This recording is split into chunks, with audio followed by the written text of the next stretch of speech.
Hey guys, tonight we are heading to the edge of the world, to a wild and beautiful coast where the land meets the sea in a tumble of granite and mist. We are traveling to the coast of Brittany in the late 19th century, to a tall, lonely lighthouse that stands like a steadfast soldier against the might of the Atlantic Ocean. You can almost smell the salt in the air, feel the cool sea spray on your face, and hear the endless rhythmic whisper of the waves. We are going to experience the quiet, cyclical life of the family who calls this tower home. Are you ready in your warm bed? I hope you're tucked in and cozy. So, before you get comfortable, take a moment to like the video and subscribe, but only if you genuinely enjoy what I do here. It's always so lovely to see where you're all listening from, so feel free to leave your city or country and local time in the comments below. It creates a wonderful sense of shared quiet all around the world. Now, dim the lights, maybe turn on a fan for that soft background hum, and let's ease into tonight's journey together. Your world is a circle. You live in a tall granite tower that rises from a small rocky island just off the coast of Brittany. The rooms you live in are round, with curved walls and deeply recessed windows that look out onto a world made of only three things: stone, sea, and sky. Your home is called Crec-an Avel Lighthouse. Your father told you the name is Old Breton, the ancient language of this land. Linguists still debate the origins of many Breton place names, whether they are purely Celtic or mixed with the Latin of the old Romans, but your father says this one simply means windy hill. It is a fitting name. You are Solon, and your life is measured not by the hands of a clock, but by the turning of the tides and the sweeping of a great beam of light. Your family consists of three people. There is your papa, Jan, the lighthouse keeper, the gardien de phare. He is a quiet man with a steady gaze and hands that are strong and sure from a life of hauling ropes and maintaining machinery. He smells of brass polish, paraffin oil, and the salty wind. Then there is your mama, Elodie. She is the warm heart of this cold stone tower. It is she who turns your circular stone rooms into a home, who coaxes a small, hardy garden of herbs to grow in wooden boxes, and whose singing is often the only music you hear, besides the cry of the gulls and the eternal song of the sea. And then there is you. You are a child of the lighthouse, as much a part of this place as the granite blocks it's built from. Your days unfold in a predictable, comforting rhythm.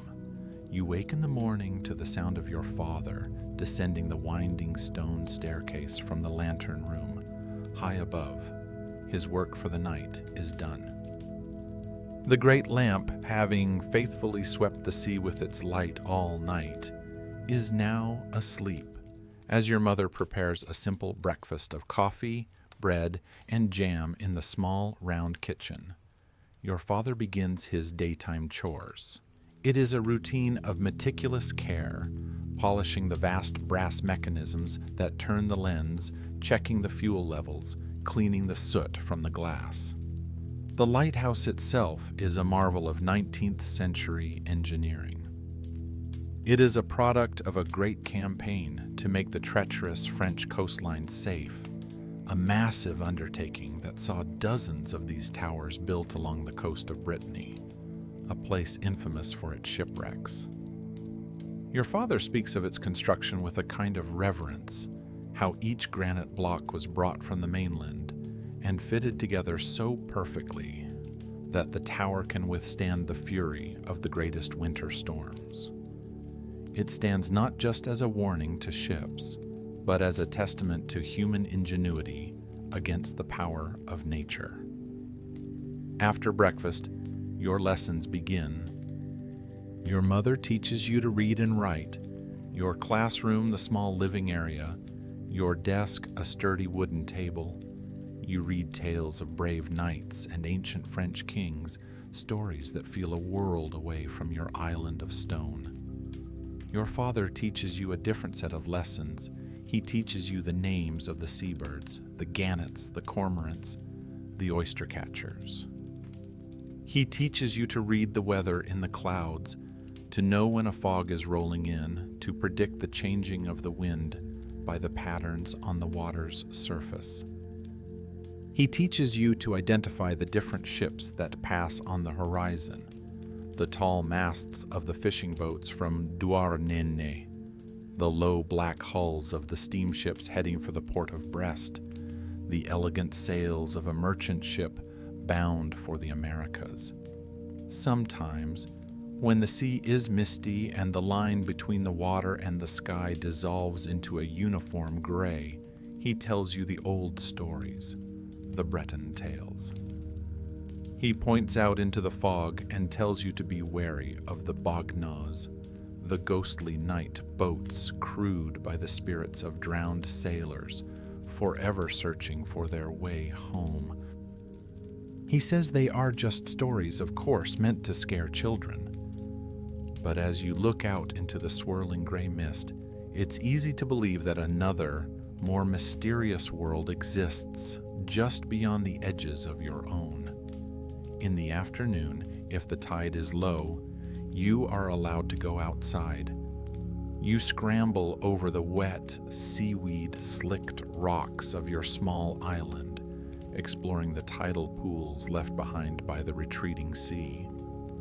They are miniature worlds, teeming with life. You find small crabs that scuttle away sideways, translucent shrimp that dart through the clear water, starfish clinging to the rocks like bright jewels. You gather mussels and winkles for your mother to cook for supper, your small metal bucket filling with the treasures of the sea. The air is always cool, always damp, always tasting of salt. This small island is your entire kingdom. As dusk begins to settle, the most important ritual of the day begins. It is time to light the lamp. You follow your father up the winding stone staircase, a spiral of seemingly endless steps. With each level you climb, the world outside the narrow slit windows changes. First, you see your own small island, then just the churning sea. And finally, as you near the top, nothing but the vast, curving horizon of the sky. You emerge into the lantern room. It is a cage of glass and iron at the very top of the world, in its center, resting on its complex clockwork pedestal, is the lens.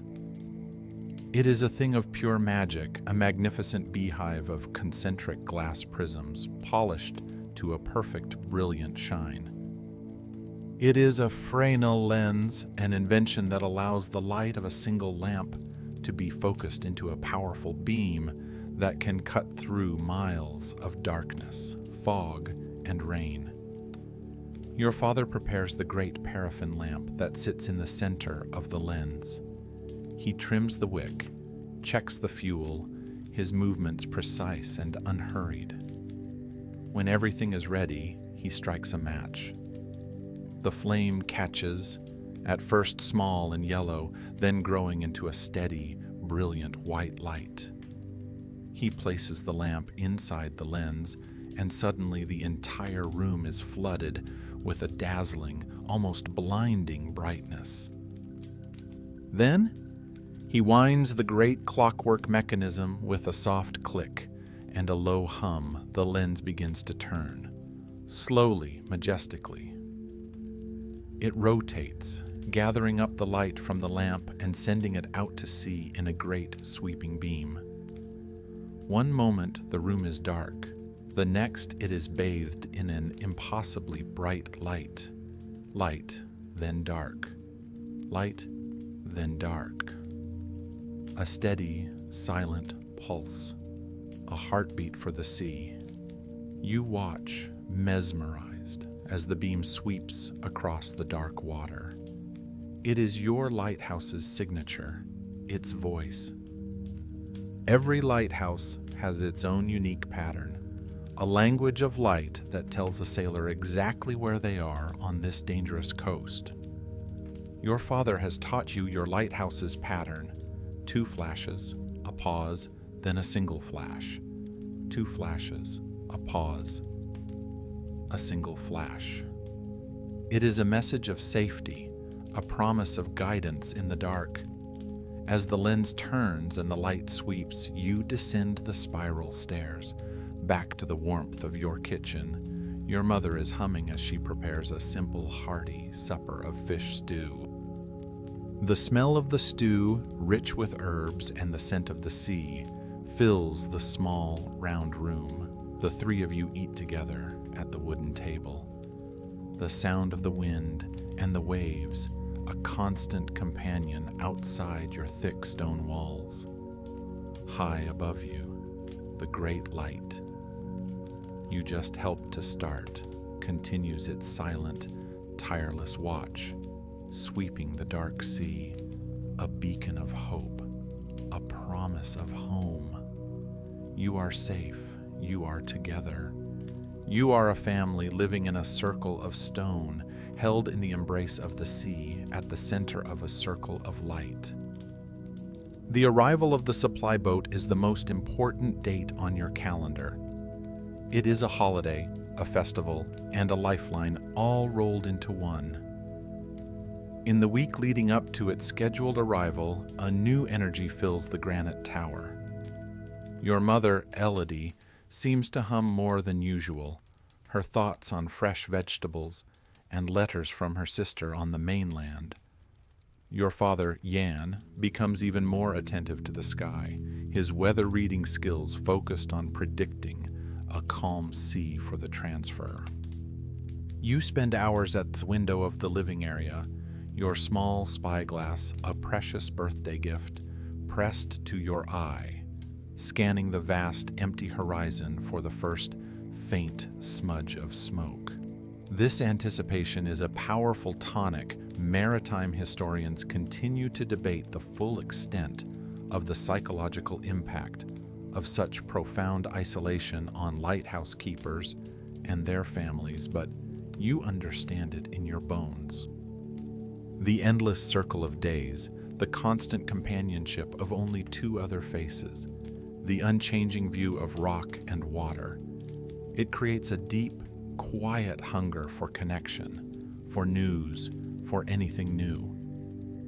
The supply boat is the feast that satisfies that hunger for another month. On the morning the boat is due, your mother takes a small, worn silver medal from a wooden box. It is her medal of Saint-Vouget, a local Breton saint said to protect those who live by the sea.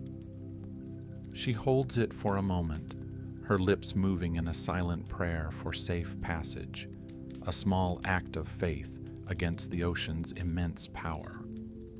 It is a quiet tradition, a personal anchor in a life of uncertainty. It is you who sees it first. "A smoke!" you cry out, your voice echoing in the round room. "I see a smoke." Your parents rush to the window. There, on the very edge of the world, is a tiny, dark plume rising into the gray sky. It is the Vigie, the sturdy little steam-powered tender from the Phare et Balise service, the government agency in charge of all of France's lighthouses and beacons. It is your chariot of provisions, your link to the entire human race. You watch, your heart thumping with excitement as the boat grows steadily larger. You can make out its black hull, its single smokestack puffing diligently, its French tricolor flag snapping in the wind. The boat doesn't head directly for your island.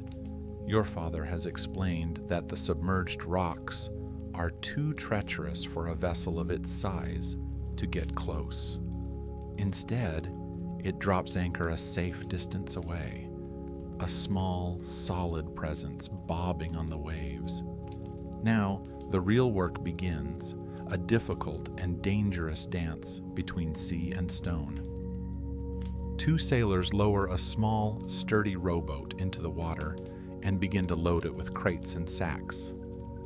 Then, with powerful, practiced strokes, they row towards your island, skillfully navigating the churning water. As they get closer, your father unhooks the great winch from the side of the lighthouse tower, its thick rope and massive hook ready to be lowered. He expertly lowers the hook, and the sailors below attach the first net full of supplies. "Hissies!" One of them yells, his voice carried on the wind. Hoist. Your father begins to turn the crank of the winch. It is heavy work, and the mechanism groans in protest, a rhythmic creak, clank that echoes against the stone. You help him, your small hands gripping the iron handle, adding your strength to his. Slowly, painstakingly, the heavy net rises from the rowboat, swinging precariously in the air as it clears the waves, until it is high enough to be swung onto the narrow stone platform at the base of the tower. This process is repeated over and over for the next hour. The rowboat goes back and forth, bringing more and more of your life for the coming month. First come the essentials for the lighthouse itself: heavy, sloshing barrels of paraffin oil for the lamp, new wicks, cleaning supplies, and a box of spare parts for the clockwork mechanism. Then come the provisions for the family: sacks of flour, potatoes, and onions, salted pork wrapped in waxed cloth, wheels of hard cheese, and precious tins of coffee and sugar. Finally, come the personal items, the things that nourish the soul: a large oilskin sack filled with letters and newspapers, the ink on the envelopes, a beautiful, tangible link to loved ones. Your mother's face lights up as she sees a letter from her sister, her hands reaching for it as if it were a warm embrace. There is a small parcel for you, which you know contains a new book chosen by your aunt. And there is a small packet of seeds for your mother, this time, she hopes, for parsley and chives. But today, there is something else. After the last of the usual supplies has been winched up, the sailors load one final object into the rowboat. It is a large wooden crate, about the size of a small trunk, reinforced with iron bands and securely nailed shut. It is not something you recognize. It's not on the usual manifest your father checks. When the sailors bring it alongside the tower, your father calls down to them, "What is this crate, Jean-Claude?" The sailor looks up, shielding his eyes from the sun. "I don't know, Jan. It came from the head office in Brest. Orders are just to deliver it. It is for the lighthouse." This is unusual. The Farayet Balises service is a model of bureaucracy and routine. Unexpected items do not simply appear. The crate is hoisted up, its weight making the winch groan ominously. It lands on the platform with a heavy, solid thud. With a final wave, the sailors row back to the Vigi. The anchor is raised. The steam engine chugs back to life, and the boat turns, heading back towards the mainland. You watch it shrink until it is once more just a smudge of smoke on the horizon, and then nothing.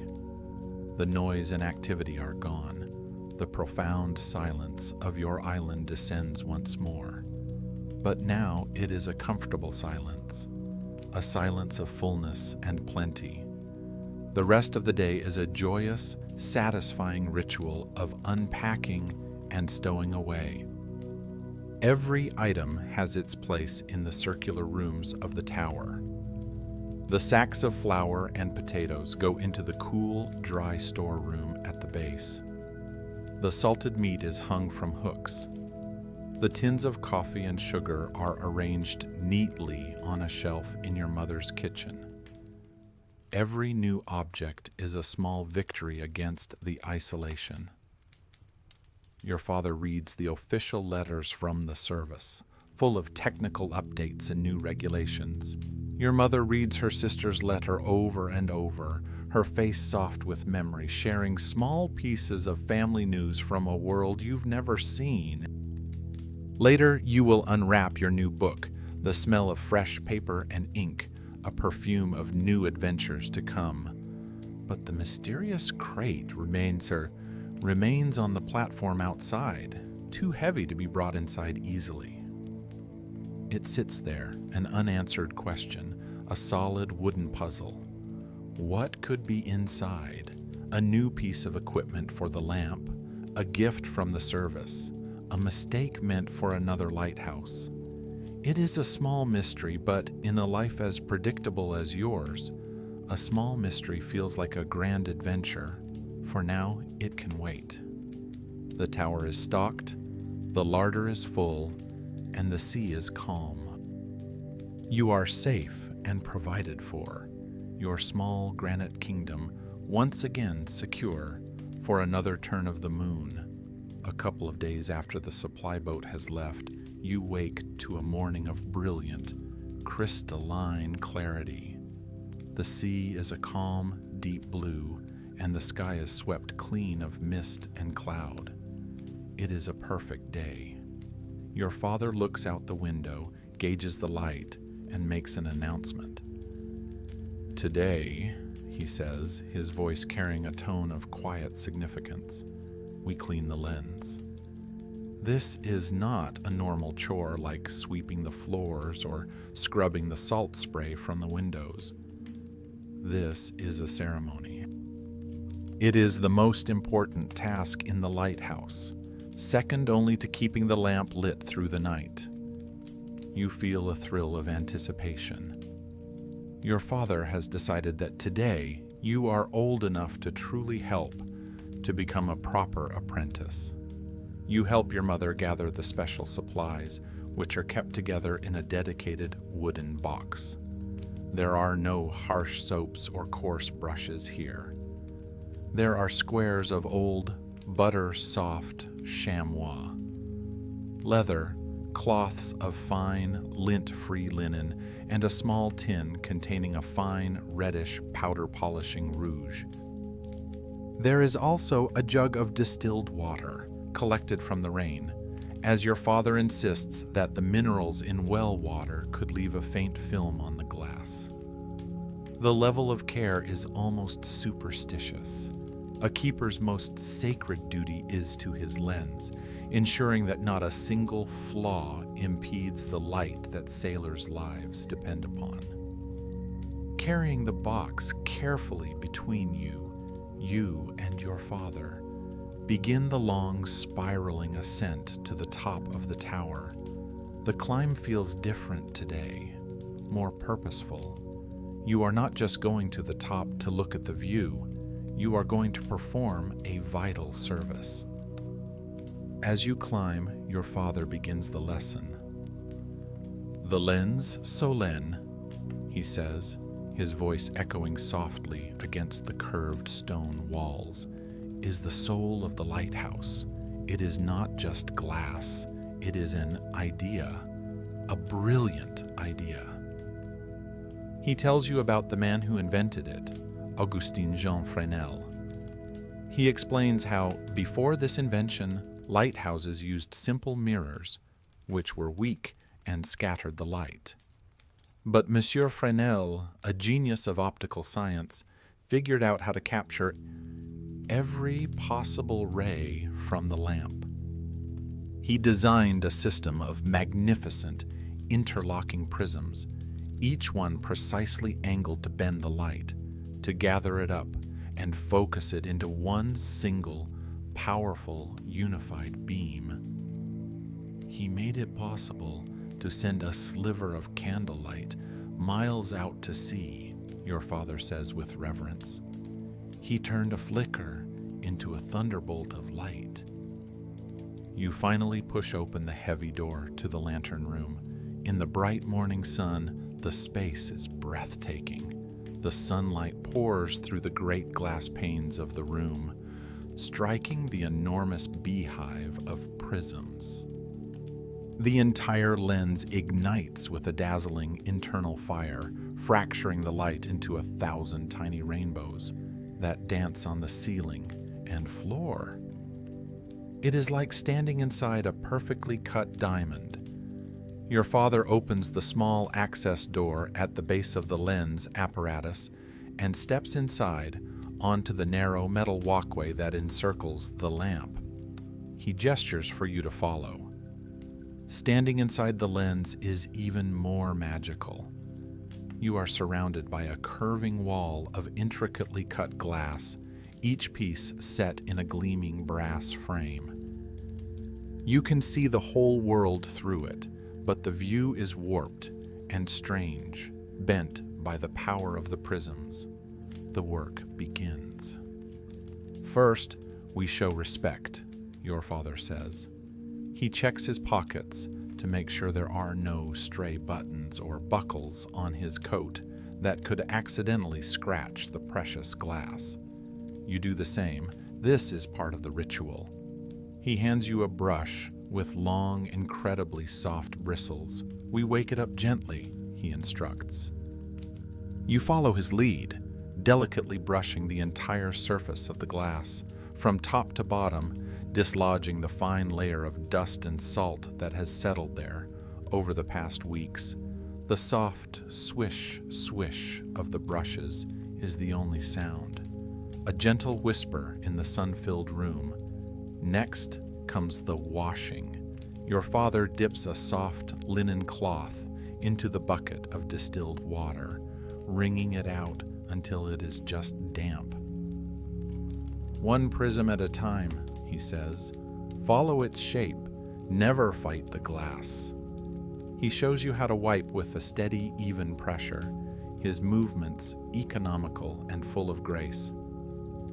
Historians of technology often debate whether the lighthouse keepers of this era viewed their work as a science or an art.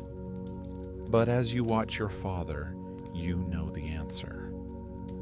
It is both. It is the precise science of optics combined with the loving, intuitive touch of an artist tending to his masterpiece. He lets you clean the lower ring of prisms yourself.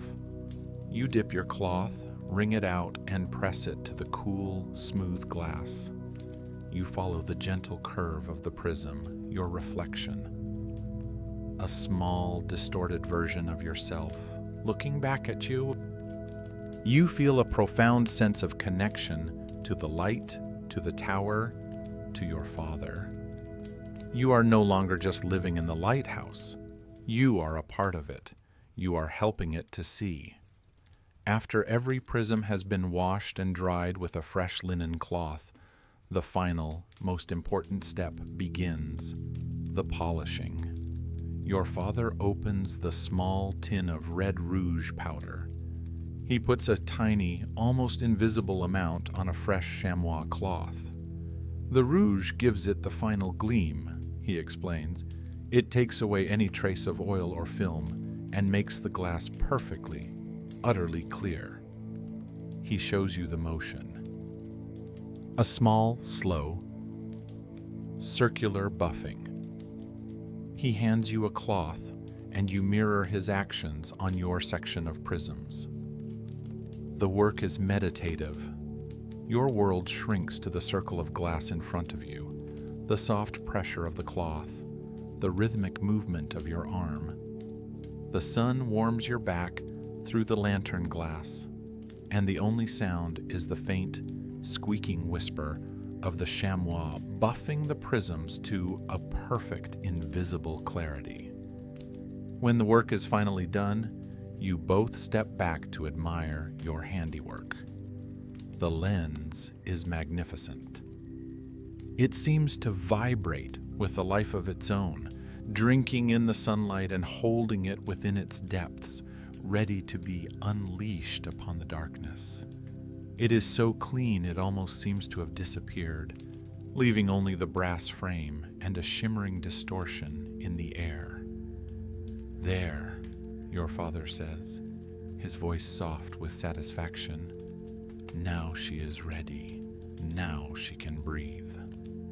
You stand with him for a long time at the top of the world, looking out through the now spotless glass of the lantern room.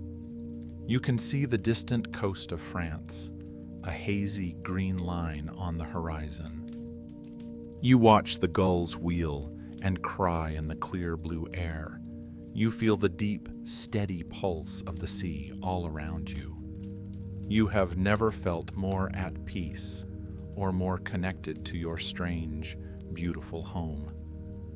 As you begin the long walk back down the spiral stairs, your muscles tired but your heart full, you feel a new sense of ownership. You have cared for the soul of the lighthouse. You have touched its heart. "You did good work today, Solon," your father says as you reach the bottom. "You have the keeper's touch." Coming from your quiet father, the praise makes you feel as tall as the tower itself. He glances at the large, mysterious crate, still sitting where you left it. "Tomorrow," he says, a twinkle in his eye, "I think we will finally see what puzzle the men in Brest have sent us." You nod, your mind buzzing with the day's accomplishments. The lens is polished and waiting for the night, and a new secret is waiting to be opened. You go to your mother in the kitchen, your hands smelling faintly of distilled water and polish, feeling like you have grown up immensely between one sunrise and the next. The next morning, the promise of a new mystery hangs in the salty air.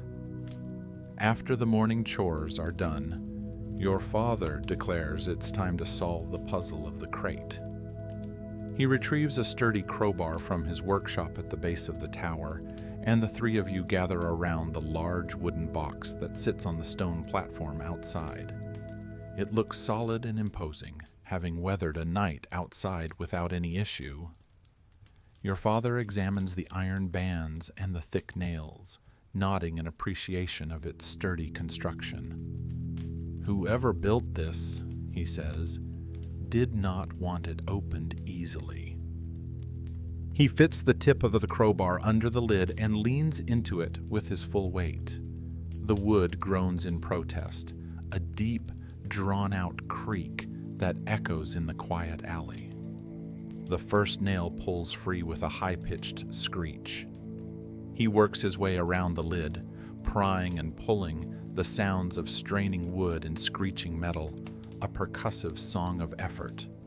Finally, with a loud crack, the last nail gives way, and the lid is free. You peer inside, your heart thumping with curiosity. What will it be? A new, complex piece of machinery for the lantern. A replacement for some aging part of the tower. Instead of complex metal or scientific equipment, the crate is filled with straw, and nestled within it is something dark, soft, and utterly unexpected. Carefully, your father lifts it out. It is an armchair. Not a simple, functional stool like the ones he built, but a large, comfortable, beautifully made armchair with curved wooden legs and a high back. It is upholstered in a thick, dark green velvet, the color of the deep sea, and the padding is generous and soft. It is an object of pure, unadulterated comfort, a luxury you couldn't have imagined in your simple, practical stone world. Tucked into the velvet is a sealed letter from the Forêt et Balise head office in Brest. Your father opens it and reads it aloud. The letter states that in recognition of his 10 years of dutiful service, and as part of a new initiative to improve the living conditions for keepers with families, the service is furnishing all family-occupied lighthouses with 1 chair of superior comfort. It is a gift, an acknowledgement from the distant bureaucratic mainland that a family, not just a keeper, lives within these walls. Your mother, Elodie, gasps, her hand flying to her mouth. She reaches out and touches the velvet, her work-roughened fingers sinking into its soft pile, as if testing to see if it's real. You have never had anything so soft, so luxurious in your life. The 3 of you manage to maneuver the heavy chair through the narrow doorway and up the winding stairs to the main living area. It immediately transforms the room. It sits by the main window, a noble, comfortable throne. Your mother is the first to sit in it, sinking into its depths with a sigh of pure bliss. For the rest of the day, you each take turns sitting in the chair, a silent, joyful rotation of comfort.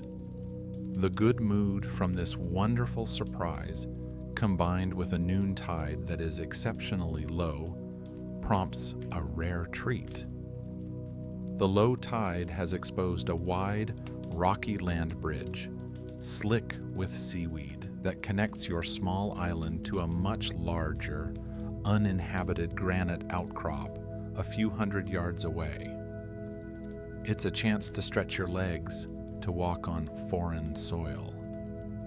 Your mother packs a small lunch of bread and cheese, and you all pull on your sturdy leather boots to make the trek. As you get closer to the larger outcrop, you see that you are not, for once, entirely alone. A small group of men, their backs bent, are working on the far side of the rocks. They are goémoniers, seaweed harvesters from the mainland village. This is their work, a dangerous and ancient trade, harvesting the thick, brown seaweed known as goémon from the rocks at low tide to be used as fertilizer on the thin Breton soil. Their small open boats are anchored just offshore. Your father knows one of the men, an old, weather-beaten harvester named Goulwin, whose face is a roadmap of wrinkles carved by sun and sea salt. While your parents chat with him, happy for the rare human contact, you wander closer to 2 of the other men who are taking a break, sitting on a rock and sharing a piece of bread. You listen to their low, gravelly voices, their Breton dialect thick and musical. One of the men, who is younger, shivers despite the mild air. "This place gives me a chill," he says, looking around at the jagged black rocks. "It feels watchful." The older man beside him nods slowly. "It is the Ancou's shore," he says, his voice a low rumble. You can almost hear his cart at night when the wind is right. The Ancou. You have heard the name whispered before. He is not death himself, but death's helper, the collector of the souls of the dead folklorists and anthropologists debate whether the Ancou figure represents an ancient Celtic death god, or is a later evolution influenced by Christian personifications of death, like the Grim Reaper. But to these men, the Ancou is terrifyingly real. They say, the old man continues, his voice dropping even lower, that he drives a rattling wooden cart, the Carrigan Ancou, pulled by 2 horses, one healthy and one skeletal. He comes to collect the soul of the next person in the parish who is to die. To hear the rattling of his cart is a death omen. He takes a bite of his bread. My own uncle heard it one night, a sound like dry bones clattering over the stones when no cart should have been out. A week later, the fever took him. The younger man looks nervously over his shoulder. The old man points with his chin towards the mainland. His job is to take the souls back to the Bagnaws, the night boats of the dead, so they can make their final journey. He is a busy man on this coast. You stand there, half hidden behind a rock, a cold dread creeping into your limbs despite the sun. You look at the dark, wet rocks, the deep crevices, the churning sea, and suddenly it all looks different, more menacing. You think of the ghostly night boats your father told you about, and now you have a name for their grim ferryman. Your mother calls your name, her cheerful voice cutting through the spooky atmosphere. The tide is beginning to turn, and it is time to go back.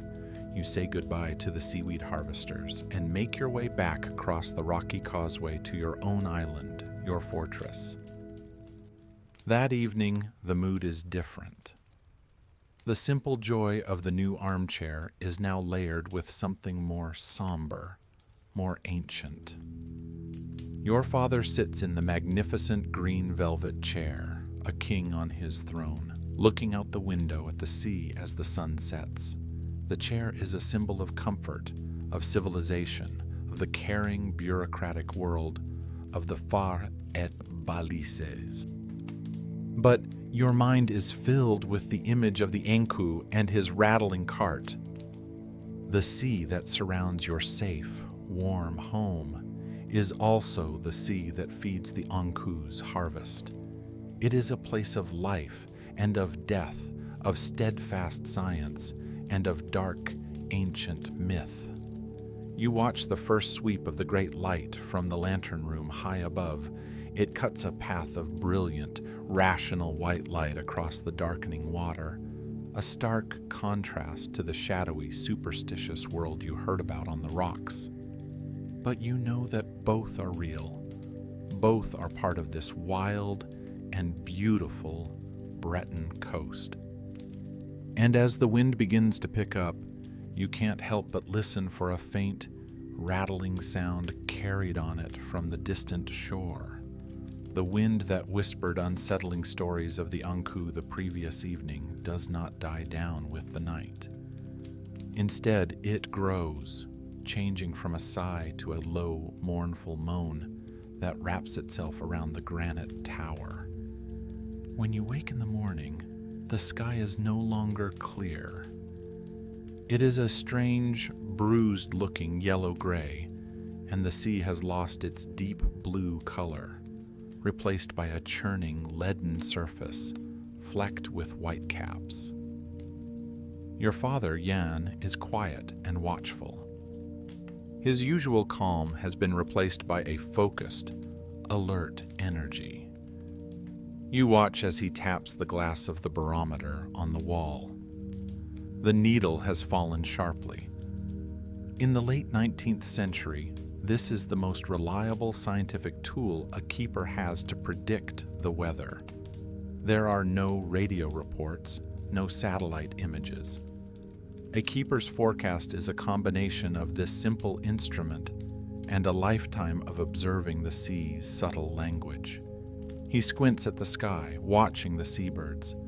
The gulls are not flying out to sea to fish. They are circling low, seeking shelter on the leeward side of your small island. It is another sure sign. A gale is coming, he says, his voice calm but firm. A bad one. The family shifts into a well-practiced storm routine. There is no panic, only a quiet, efficient sense of purpose. Your father heads outside to the narrow stone platform, the wind already whipping his hair and coat. You help him, your small hands struggling against the force of the wind. Together, you lash down anything that could be torn away. The heavy winch is secured with thick ropes. The empty supply barrels are rolled into the storeroom at the base of the tower, and the small wooden benches are brought inside. The air is cold and tastes of salt and impending rain. Inside, your mother, Elodie, secures the thick storm shutters over the windows in the lower levels, plunging the rooms into a gloomy, premature twilight. She checks the supply of candles and oil for the small lamps you use for light downstairs. She makes sure the larder is secure and fills several buckets with fresh water. Her movements are a comforting, domestic ballet against the rising orchestral fury of the weather outside. Your father, his most important duty in mind, makes an extra trip to the lantern room. He double-checks the fuel reservoir for the great lamp, ensuring it is completely full. He inspects the clockwork turning mechanism, making sure every gear is lubricated and ready for the strain to come. The coming storm will be a battle, and the light is his only weapon. By midday, the storm arrives in earnest. The low moan of the wind escalates into a deafening, continuous roar, a sound so immense it feels like a physical pressure. Against the tower, rain begins to lash against the stone, driven almost horizontally by the wind. The sea, which was merely churning before, is now a terrifying chaos of mountainous, gray-green waves, their crests torn into white spray.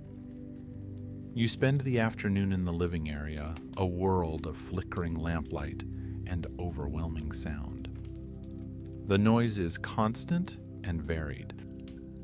There is the deep, thunderous boom as a massive wave explodes against the base of the tower, a sound so powerful you can feel the vibration travel up through the soles of your feet and into your bones. There is the high-pitched shriek of the wind as it finds a tiny crack in a window frame, and there is the endless, terrifying roar that seems to come from all directions at once. As the storm intensifies, you begin to feel something else, something deeply unsettling. The tower itself is moving. It is a tiny, almost imperceptible sway, a slight shudder that runs through the granite structure whenever a particularly violent gust of wind or a massive wave hits. Structural engineers still debate the precise resonant frequencies of these old granite towers, the exact point at which wind and wave could create a dangerous vibration, but you feel it as a pure, primal fear. Your home, your fortress of solid stone, is trembling like a living thing in the face of the storm's fury. Your father sits in the new green velvet armchair, a small island of calm in the chaos. He is listening. He is feeling the tower's rhythm, gauging the storm's strength. His face is a stony mask of concentration. Your mother knits, her needles clicking in a quiet, defiant rhythm against the storm's roar. Her simple domestic act is an act of courage, a refusal to be overwhelmed. As night falls, the true test begins. Your father ascends to the lantern room to light the lamp, just as he does every night. But tonight, the journey is a perilous one. When he opens the door to the lantern room, the wind howls in, threatening to tear the door from its hinges. The noise is cataclysmic. Through the thick glass of the lantern, you can see nothing but a swirling vortex of sea spray and darkness. But he lights the lamp. The great steady beam begins its sweep, a pulse of pure, defiant light cutting through the heart of the storm. Later, at the peak of the gale, you hear a new terrifying sound, a sharp ping, ping, ping, against the glass of the lantern high above. Pebbles, your father says grimly. The waves are so high they are throwing stones from the seabed against the lantern. He knows he must go back up. He must check for cracks, ensure the light is not compromised.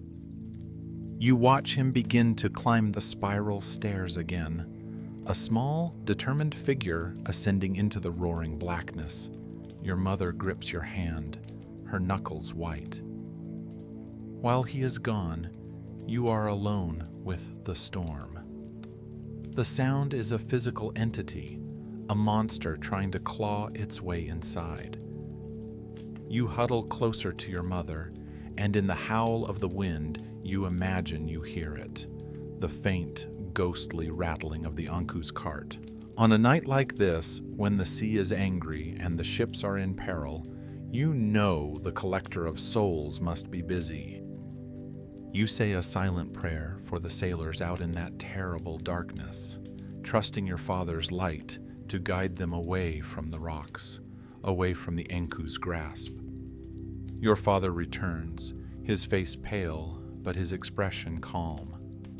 "The glass is holding," he reports. "The light is strong." The three of you huddle together for the rest of the long night. You eventually fall into a fitful, exhausted sleep. In the big green velvet chair, lulled by the hypnotic, terrifying rhythm of the storm. The tower groans, the wind shrieks, the waves thunder against the stone. And high above you, through it all, the great silent beam of light continues its sacred duty. Sweep and pause, sweep and pause. A heartbeat of hope in a world of chaos. A promise that even in the darkest, most violent of nights, a light is still watching over the sea. You awake slowly, not to a specific sound, but to a change in the quality of the silence. The monstrous, deafening roar of the storm has vanished.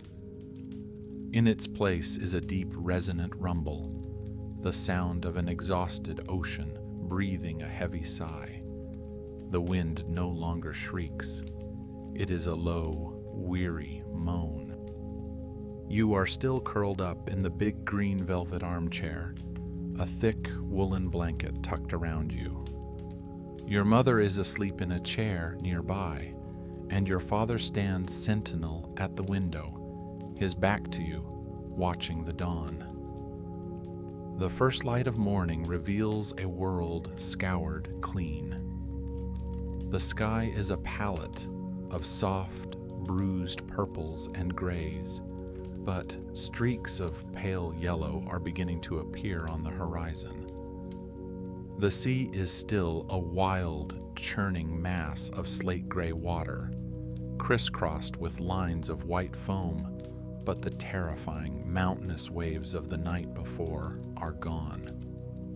The gale has broken.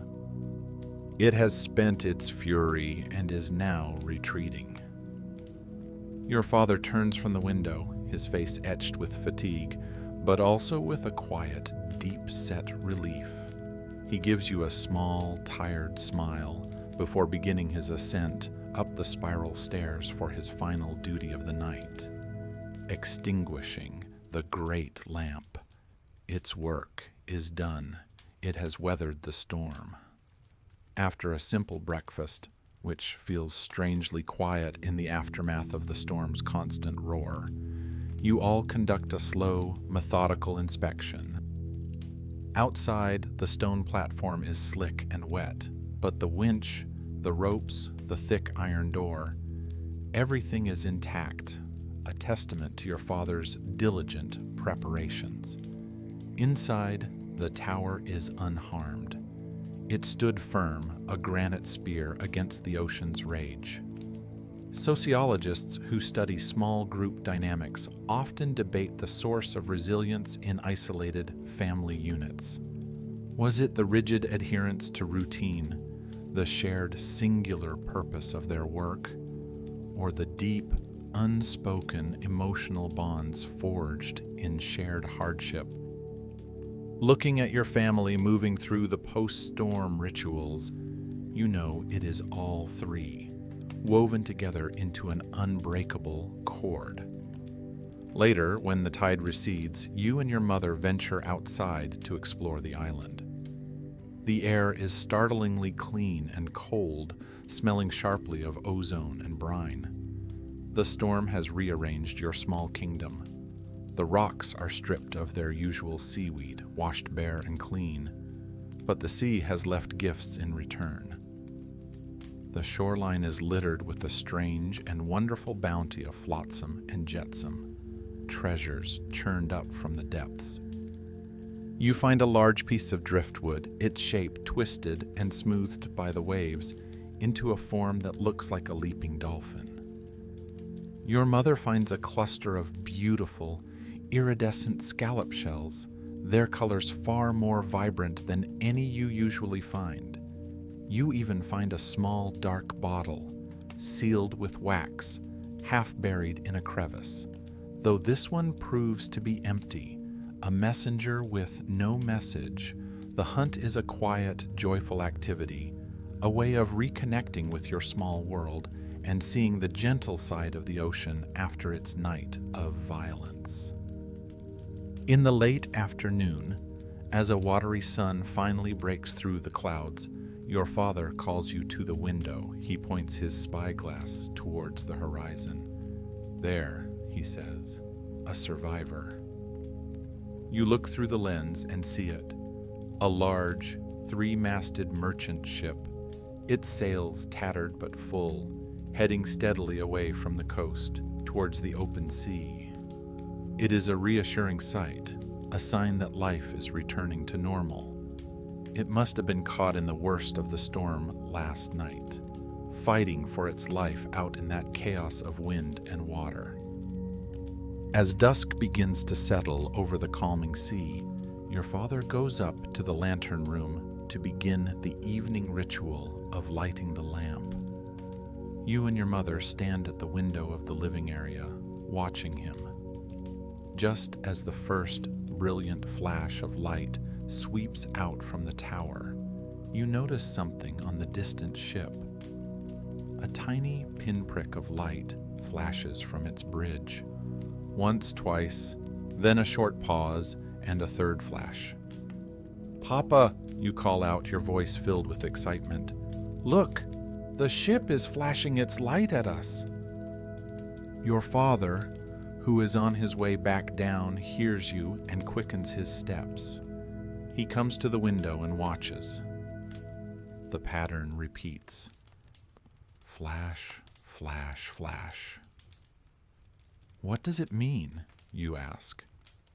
"It is a signal," your father says, his voice soft with a rare display of emotion. He explains that while the full international code of signals is complex, some simple flashes are universal signs among sailors. "They are saying thank you," he says quietly. "They are thanking the light." The three of you stand there in the gathering twilight, a small, silent family in a stone tower, and watch the distant ship. The men on that vessel cannot see you. They do not know your names or what you endured through the night. They know only that through the terrifying darkness, through the wind and the waves and the fear, a steady, reliable light was there. It was a promise, a guide, a connection to the safe, solid world. And your family, you are the keepers of that promise. In that moment, you understand the purpose of your strange, isolated life more profoundly than ever before. You are not just hiding from the sea. You are in a constant, quiet conversation with it. You are a vital part of the lives of hundreds of unseen, unknown people.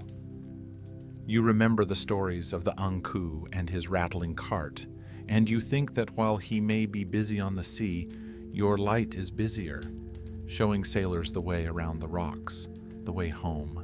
Cheating the collector of his due, your father's light is a shield. The ship finally disappears over the horizon, but the feeling of connection remains. It warms the room more than any fire ever could.